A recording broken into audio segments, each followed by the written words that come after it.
So Zohran who's trying to be the mayor of New York, election day is tomorrow, I believe, probably going to be one of the next big Democrats. AOC has endorsed him as her top choice. So I just wanted to look at his policies and see what the Democratic Party might have to offer. A lot of it I will probably disagree with. I'll just go through and explain. What do the people who call themselves Democratic Socialists get right? What do they get wrong?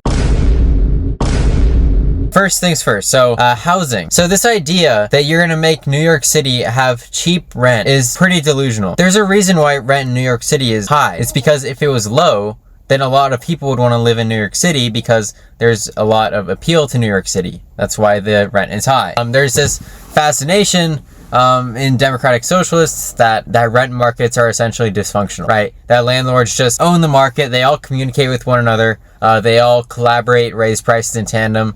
There's a little bit of that, and that should obviously be illegal, but rent markets are pretty accurate. Freezing rent so that we can maintain like $1,000, $2,000 rents in and around New York City is absurd. Not gonna, like, if you have $1,000 rents in New York City, how are you gonna decide who gets those apartments, right? What are you gonna take to decide that? Like, there has to be some kind of application because there's gonna be hundreds of people willing to pay $1,000. That's why rent freezes are not a good long-term solution. Better long-term solutions are, subsidies to groups that we think it's better for society for them to have housing. That could be a child tax credit.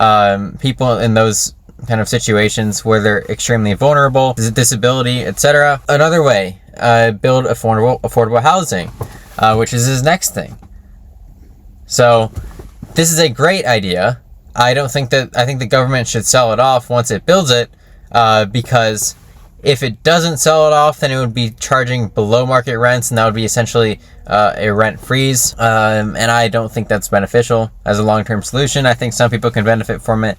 But overall, yes, government should be involved in building housing to make sure that the housing that it builds is efficient and affordable. That's the thing that government can do. Afterwards, I don't see any point in holding on to the housing. You can just let it go. And the rents will be accurate in the private markets because those markets are still functional. So I agree with that. Everyone says they want to build affordable housing, but no one does it successfully. It's sort of the Ezra Klein thing, even though I think his abundance agenda is kind of annoying. It is very hard to like regulation wise to get this affordable housing built, and it's very cumbersome. So let's go to the next interesting point. City-owned grocery stores. I agree with this. I think that city-owned grocery stores for necessities is a great idea. Why do I advocate for that level of intervention in grocery stores and not in rent markets? A few reasons. Number one, I think that price is more important in rent markets. We don't have to worry about overconsumption of food necessities, is what I'm trying to say. We do have to worry about overconsumption of housing. There's going to be a ton of people trying to compete for that $1,000 rent freeze apartment, and it's not going to work. And you don't have that problem when you make food cheap. It's not going to change that much. It's just going to put money in people's pockets. Basically a subsidy. I don't think that government should get into the restaurant business or into making stores like Trader Joe's with unique products. That's for the private sector to figure out. But for essentials, I think that city-owned grocery stores are a great idea for necessities. Just to keep, you can even sell those prices below market. I wouldn't really care, right? You want government to do things that we can all agree serve the public purpose. We don't want the government to decide how often there should be a donut shop, like every other block, every 4 blocks. That's for the private sector to decide. But we all agree that essential food products and efficient food products, calorie-wise, nutrition-wise, are essential for the public purpose. So there's no reason to sell those at market prices. So I see no issue with that. No-cost childcare. After rent, the biggest cost for New York's working families is childcare. It's literally driving them out of the city. New Yorkers with children under 6 are leaving double the rate of others. All right. I agree with this, and I think this is why the child tax credit is so important.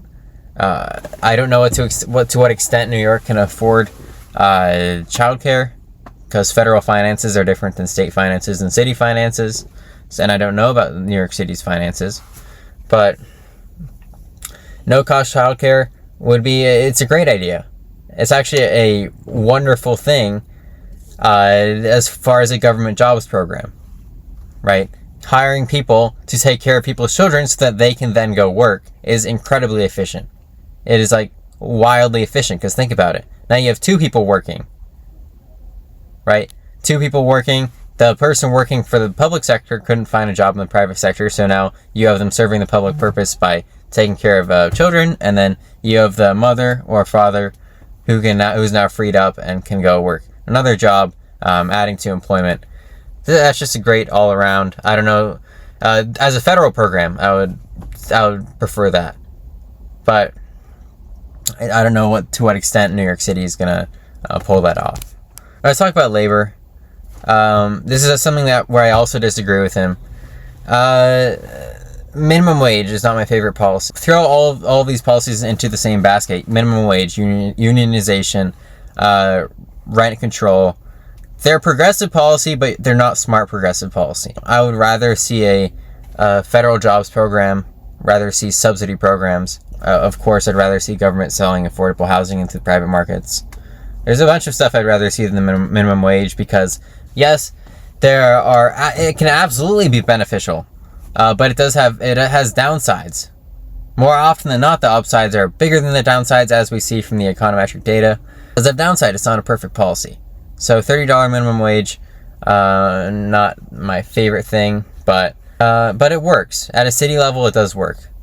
They'd have to wait for the federal level solution to the wage issue, because I don't think it should be necessarily the employer-employee relationship that gives employees the means to fund their living.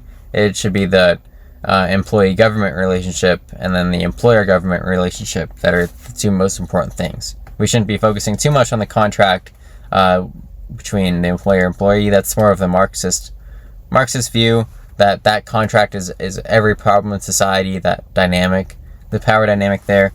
I disagree with that. We can solve most of these issues through direct government programs. We don't need to say, oh, you're not allowed to sell your labor at this price. It's just not necessary. Ice proofing New York City, obviously, great idea.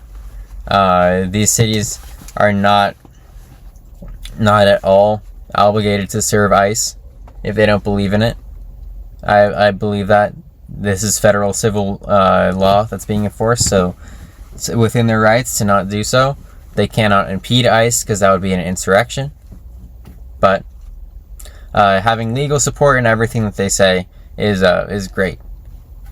So basically everything except the rent freezes.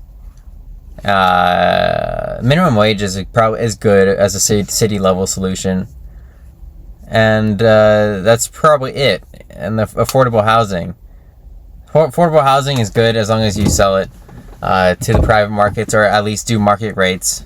You should not hold them below market. There's no reason for that. But that's it for now. Hopefully, maybe he'll run for president. I'm not sure.